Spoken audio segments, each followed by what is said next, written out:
everybody, it's Gail from Gail's Bookish Things. Today I want to show you a little project I did to alter the cover of my TN. This is a TN that I got from Leather Planners Plus on Etsy. I have showed it before, but just as a quick summary, it's like a 2-inch or 2.5-inch reinforced spine. It can hold up to, I don't know, I think I had like 10 inserts in there. Kind of moved away from having so many, and I use this as a household planner now. It's got our addresses, our passwords, trying to think, medical expenses or records and things like that. So it's used just to as a place to store information that anybody in the family may need to access at any given time. So I have it on a shelf in the kitchen where anybody can grab it when they want to. But the reason why I decided to do this was, one, I don't really care what happens to this leather at this point. It's super soft, and it's developed this nice goldeny tan from a chartreuse green patina. This little strip here kind of shows the original color, but even that's fading. And that's not a problem one way or another.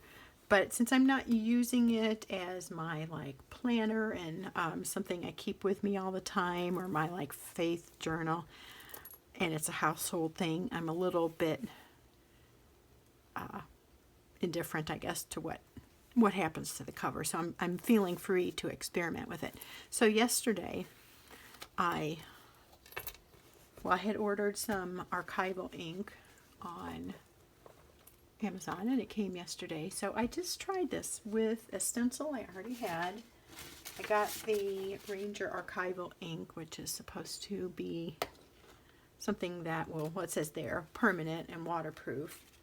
And since this is handled a lot, I think that's a good idea so people don't get their hands inky. And then I just used this stencil from Tim Holtz. I really like this one. I have done that a lot in my Bible journaling. I've liked this splatter look. So, and as you can see, it does discolor the stencil, but it doesn't rub off, so it's really not a big deal.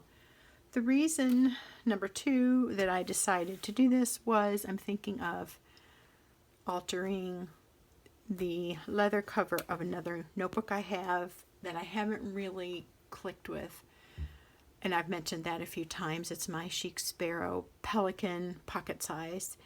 It's a really nice leather, and it's a beautiful piece, but for some reason it hasn't clicked with me. So I thought maybe if I did something like this to it, or even rolled the leather, that I might like it better. Robin from Talks of the Heart, or Talks something of the Heart, she suggested going ahead and doing it. She said, you know, it's your leather, it's your notebook, do what you want with them. She had a whole video where she emphasized that point, and I had commented on that, and she said, yeah, you know, I don't know about rolling it, but go for it. So I like that thinking. I mean, you buy them, they're supposed to be yours and used as you want, and if you want to alter them, you know, that's okay. So this one I feel safer altering because, as I said, it's a household item now. I've had it for, you know, over a year, and I've kind of went away from using it as my everyday planner or journaling notebook. So what I did yesterday, which I'm going to show you on the back, was to clip it on. I just picked up these at the dollar store. I love these clips. They're great for chips or cheese or lunch meat bags or whatever, and they come in fun colors, so I always pick up some of those when I see them. On the first side I have the cup rings on the bottom and the splatter more on the top. So I'm making sure, yeah, I wanted to switch that for the back just for the fun of it. So, I mean, this is kind of a no-brainer, but if you're not familiar with inks or anything, I will just show it in case you want to try it. I used this yesterday, so it's pretty stained black. I think these come when you get them as a gray. So I'm just going to kind of ink up the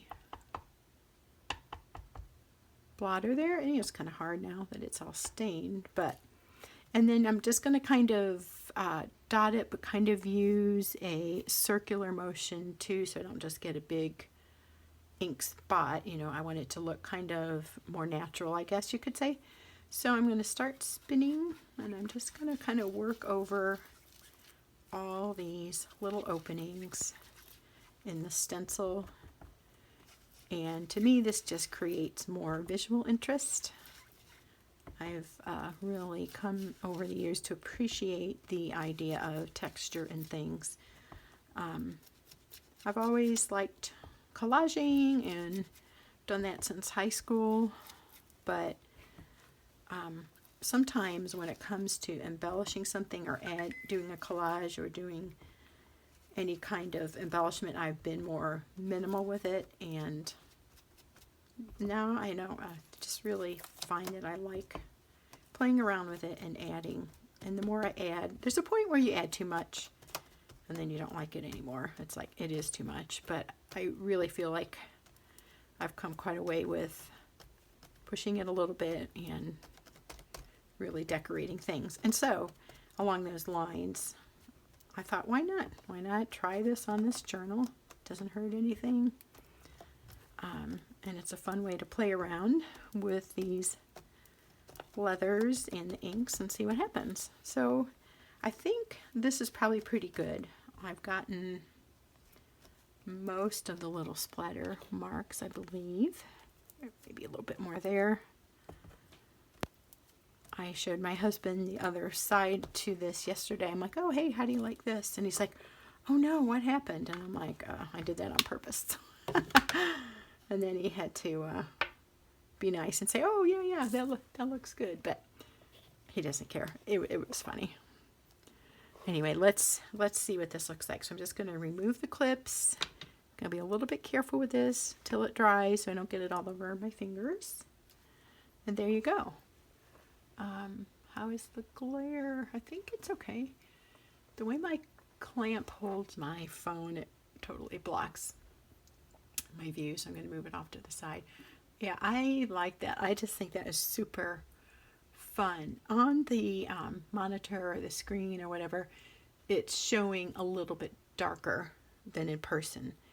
It looks like a faded black to me. I think this is showing a little bit darker, but I think that is just a super cool way to mix it up a little. Just add a little visual interest to a notebook. And if you have one that you want to play around with, you know, that's something you could do, or you could do any stencil design. I kind of like this look of a spill or a ring from a coffee cup or something sitting on there.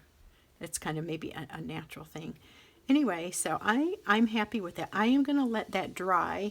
When I did the first side yesterday, it seemed like it was damp for just a little bit. They suggest or give you the idea of using a heat tool to dry it. I have one of those, but it's in the other room and this won't be bothered here, so I'm just going to let it dry here on its own, and I'm just going to put this little ink pad there to let it dry flat, let it be level. It won't run or anything, but for some reason that seems like a good idea. So there you go. So just again, I'll show you, it was the Tim Holtz collection. I don't know that it has a name to it. I got it at Joann's, but I think you can get them online too, or probably any craft store. And then again, just any kind of waterproof ink. I ordered this on Amazon, of course. Came overnight. It's great. Permanent, waterproof, and this is jet black. They have tons of colors. I thought of a green, and then if I do my other TN, it's a reddish leather, maybe kind of the color of that leaf. I thought I might get like a deep plum or a dark brown, but I think that the black will show up better on everything overall. And I also chose black because when I do like any kind of crafting where I'm mixing, say, watercolor or marker with this kind of ink, and I've done a stencil or something with it, it tends to run and then smeary. So this way I can use this for Bible journaling or whatever gosh, I can't talk tonight. Whatever other projects I do with ink, I can use this permanent and it won't bleed or mess up if I'm adding any kind of color to that on top of that. So there you go. Very quick video, simple little project, but if you're feeling creative and want to embellish a TN or even a traveler's notebook insert, just get out your stencils that you might happen to have on hand, an ink blotter thingy, and get some ink and try it. I guess you could do a non-permanent one too, and it might be okay, but since this was on a cover, I felt like permanent would be best. Okay, well that's it. Thanks for joining me, and we will see you next time.